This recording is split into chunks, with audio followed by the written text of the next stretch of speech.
Hello again, everybody, and welcome back to the channel. Thank you so much for joining us today. Well, we've got another pistol video for you here today, and this is a video that's inspired by a video that we did a few months back whenever we covered the Springfield Armory XDM Elite Compact in 10mm. And that pistol looked a lot like this one here, but it had the Hex Dragonfly optic.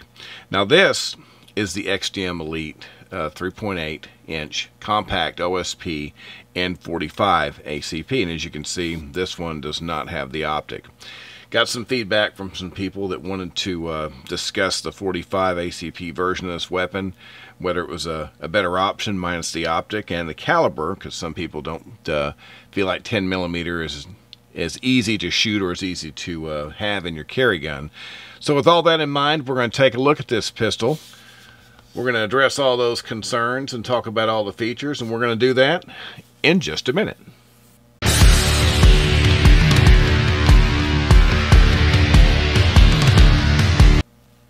Alright, once again, welcome back. Thanks for being with us today. If you're new to the channel, or if you've been watching our videos and just haven't had a chance to do so, and you like our content, please consider subscribing. You can do that by finding that little subscribe button in the lower right hand corner of your computer screen there, or you can scroll down below the video if you're on a mobile device and you can hit the subscribe button that way. It helps us out a lot, and we really appreciate it. So here today we have the Springfield Armory XDM Elite 3.8-inch compact OSP and 45 ACP. You know, as I said in the beginning, reviewed the 10mm version of this pistol with the Hex Dragonfly optic, and some reasonable concerns, came from that. I myself, when I look at pistols with optics on them, I really have to consider how much more difficult that makes them to carry, whether the optic is worth it or helpful, and of course the caliber. I like 10mm. I have several pistols that are chambered in 10mm, but I have a whole lot more that are chambered in 45 ACP, and they are different to shoot. It may not be a large difference in some degree, but you can definitely tell. So let's just talk about it here. So we always like to do our comparison here, and so I thought I'd get something that is about as close as you can get in size and capacity, and we're going to break out the good old Glock 30. Now, it's odd because the Glock 30 was actually the very first handgun I ever bought, the first Glock I ever bought with the intention of carrying it. And I found out pretty quickly that it was a little bulky, a little more chunky than I would have realized, but it's still been a great gun, and I've enjoyed it over the years. It's a very good comparison because these are both 10-round capacity firearms, 10+1, and their overall dimensions are actually quite close. Glocks have got a pretty standard trigger guard size between their firearms. You've got a little bit more trigger guard on the Springfield here, and of course, this comparison, as always, this is not about feature to feature. It's not even about exact size. This is simply to give you an idea. If you've carried this firearm, whenever you go to select a holster or make considerations for carrying this firearm, if you've carried one, the feel, it's to give you a way of knowing that they're going to feel similar as far as weight and the amount of space they take up when they're in the holster, and this one's pretty close. So just looking at it, it's pretty close to something that's very familiar as far as 45 ACP offerings. Of course, we're going to get into the features on this thing, but before we jump on in there, of course, we're going to take a moment to thank our friends over at Don's Weaponry for providing us this beautiful example of this Springfield Armory XDM Elite 3.8-inch compact OSP for our tabletop review today. Don's Weaponry is a huge supporter of firearm safety and education, and we can't thank them enough. So let's get down to it. So what is it about this pistol that makes it a worthwhile choice anyway? Well, let's get into a couple things here, but let's start off by removing our magazine, making sure that we are safe and mirror clear. And as you can see, our magazine is empty, and there's nothing in the firearm, nothing in the chamber. They do give you 2 of these magazines. Now, these are kind of funny because the number stops at 9, as you can see on the magazine there. But these are 10-round magazines. Now, I will tell you this, that 10th round, you definitely need to be committed to get that last round in the magazine, because they are a bit stiff, but they hold 10 rounds.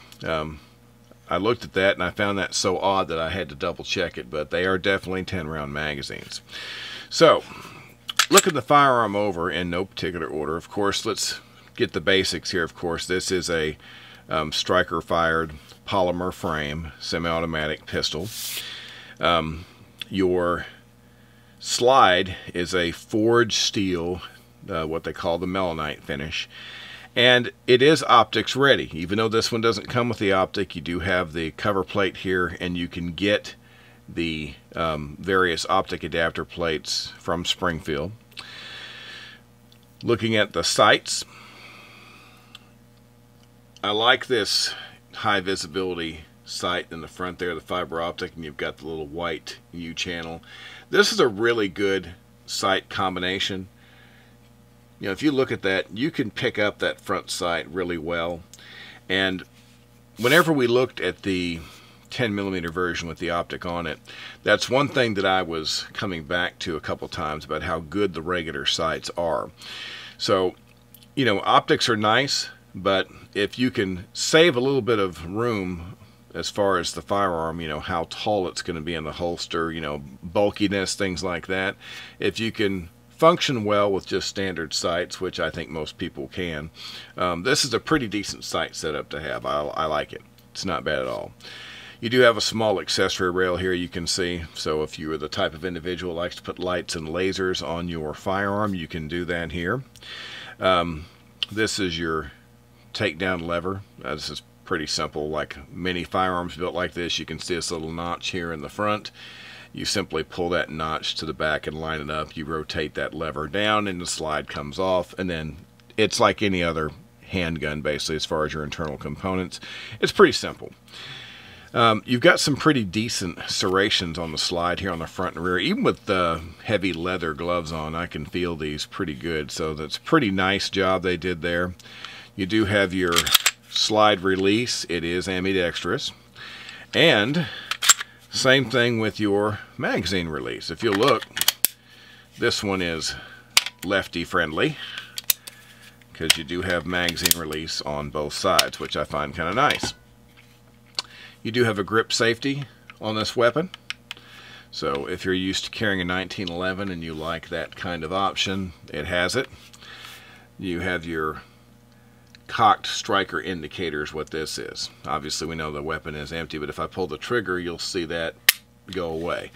So when you rack the slide on the firearm, you'll see it returns. And like I say, once again, this is not a loaded chamber indicator. It has one of those as well. You got a little small piece right here that tips up slightly when the chamber is loaded, of course, and you can see that.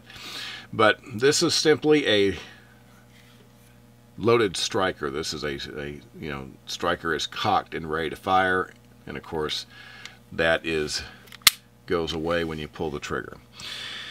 So the trigger itself we'll talk about in the range section, but if you look at your grip, you've got some pretty aggressive texturing here on the front, on the back. Now I discussed this on the 10mm version, but I want to get into this as well.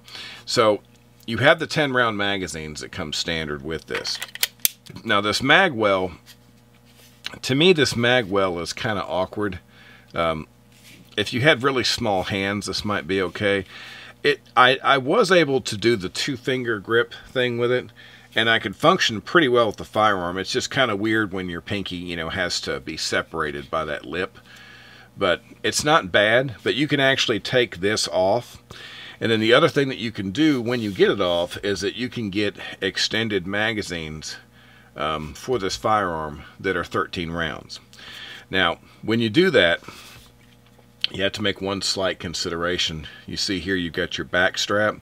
They do give you small, medium, and large back straps like on most polymer guns these days, a lot of people like to give you these.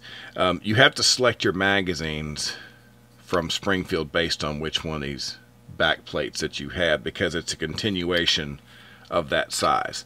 So just make sure when you go to order your magazines that you've made up your mind which back strap you're going to use on the firearm. That way everything is a lot, fits correctly, and you'll be happy with it. But overall, decent set of features on the firearm. Like I say, it's just like the other one, but it's in .45. So the range is where I was, kind of saving up my excitement on this, because the 10mm version, really nice gun. I like 10mm. 10mm is a little bit tougher to shoot than .45 ACP, in my opinion. Depends on the gun too, obviously. I have some 10mm 1911s that are long enough and heavy enough to where I don't really notice the difference. But in a compact handgun like this, I can tell. So that's just me. I can tell the difference. But let's talk about how we conducted this test. So as far as range ammo, had some Winchester here, the white box. This is 230 grain FMJ, and then I also had some of the 230 grain Blazer. Yeah, if you've spent any time with Blazer ammo at all, this is probably deserves a separate video at some point. But I'm probably not going to be using too much more. I haven't been able to find any here lately, but the inconsistency. I've got so many rounds that are crimped, oddly, some are in, some are out. And I know that, in some cases you can send it anyway. It may not affect the overall performance, but it's another reason to check your ammo. Every once in a while you'll get some stuff that is not quite up to snuff. But as far as defensive rounds, had some of the SIG 200 grain V-Crown here. I've been really, really happy with this round. And then some of the Spear Gold Dot. This is 230 grain. And this is a round I have used and carried a lot, and I like it as well. So let's talk about the good and the bad here. The bad, there really wasn't a lot of bad except this lip right here. As I said, with my fingers separated like this, it kind of makes things a little awkward. I didn't have any of the extended magazines, but I am getting them. And I'll be able to, probably, obviously when this comes down, straighter, and you've got that little extra bit to hold on to, it'll feel more like a larger pistol. But just removing the mag well by itself helps quite a bit, because you don't have that piece sticking between your fingers there. But other than that, as far as the reliability goes, in both the range ammo and the defensive ammo, there weren't any problems. It didn't seem to be very particular about what type of ammo that you were using in the firearm. I like the sight picture quite a bit. Like I said, that high visibility front sight and that U notch rear sight, you can get on target very quickly, and you can get back on target very quickly with this. So it's really a nice setup, I think. And you don't really realize how good that basic setup is until you're actually at the range and you can see that high visibility sight coming back around. The trigger's nice. It seems like to me every time I pick up a gun like this, there's so many of these polymer guns, and everyone's competing with the same little basic market, as far as which one's going to be the better performer. But, this pistol, the trigger to me is very smooth through its whole range, and it's a nice clean break. And then the reset is pretty good. It's not the shortest reset that I've seen, but it's very consistent. So this has got one of the better triggers that I've seen on a small firearm like this. And like I said, the consistency is the main thing. It feels like it is about the same every time. So it handles the .45 ACP cartridge very well. There have been a lot of smaller handguns that I've spent lots of time at the range shooting, and they really start to wear your hand out. And like I said, this one's pretty comfortable. Once I got that mag well off, this thing was phenomenally better. And obviously it'll be a whole lot better with the extended magazine, but just having that out of my way made a big difference. So it was fun to shoot. You know, I shoot 45 pretty well anyway, so I was making very good groups right out of the box. But it's a good firearm. You can repeat your performance with this firearm pretty easy, and it proved to be reliable and not picky with ammo. So as far as the range goes, nothing bad to report. So when we talk about carrying this firearm as a concealed carry firearm, I've said to people many times that there's lots of considerations on a carry firearm. You got to have a good belt, and you got to have a good holster. And if you have got a good belt and holster and you dress sensibly, you can carry a larger or heavier firearm without a whole lot of problems. Now, to me, and the reason why I say heavier and larger is because even something like this is probably on the larger end of what I carry. And I do carry 45s, you know, from time to time. But I have some slimmer 1911s that I carry. I do have you know, Glock 36. I've got several smaller versions, and of course I do like to carry little small revolvers too. So for me, when I start getting into a nicer gun like this, a bigger gun, it's going to be on the larger end of what I tend to carry. Now, having said that, I already had a couple of Alien Gear holsters for the XDM Elites, and one was optics ready and one was not. So the one that was not optics ready I already had. This was perfect. And of course on those larger holsters, now Alienware, of course, they make their cloak tuck, and then Crossbreed Holsters makes one called the Super Tuck, which is, you know, leather and Kydex. They're both, to me, those are really nice. And of course you can get dozens and dozens of others like that, but those are two that I'm very familiar with, that I've bought quite a few. And with the two clips distributing the weight, larger holster like that, this gun's pretty comfortable to carry. And like I say, with no optic, it was a whole lot more comfortable to carry than whenever I was carrying the 10mm version of the same pistol. And it just seems like no matter what your setup is, if you have an optic on your firearm, it does make it just a little more awkward. And so it was nice to carry it like this. That was the one thing that I thought could be improved when I looked at the original 10mm version was, you know what, as nice as the optic is, I bet it would be a lot better carry gun if we could get the size down a little bit with the optic off. So that was confirmed by carrying the 45 ACP version, and it doesn't really feel like there's that much more weight than some of the other small handguns that I carry. And I think that if you're considering a handgun for carry and you've been wondering about how this would feel, I don't think you need to worry, because it actually carries quite well. And so if you like having a cartridge like the 45 ACP and you don't want to carry 1911, and you're not necessarily into Glock, or if you don't like the Shield, this could be a very good option for you to consider. Overall impressions of the XDM Elite Compact 45 ACP. Well, personally, I think that both this firearm and then the 10mm version, I think they're both great firearms.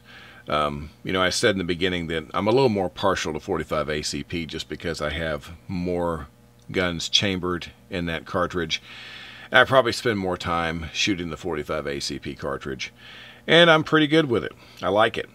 I liked the 10mm version of this gun quite a bit, but you shoot a few boxes of 10mm through this handgun and you can really start to feel it after a short period of time.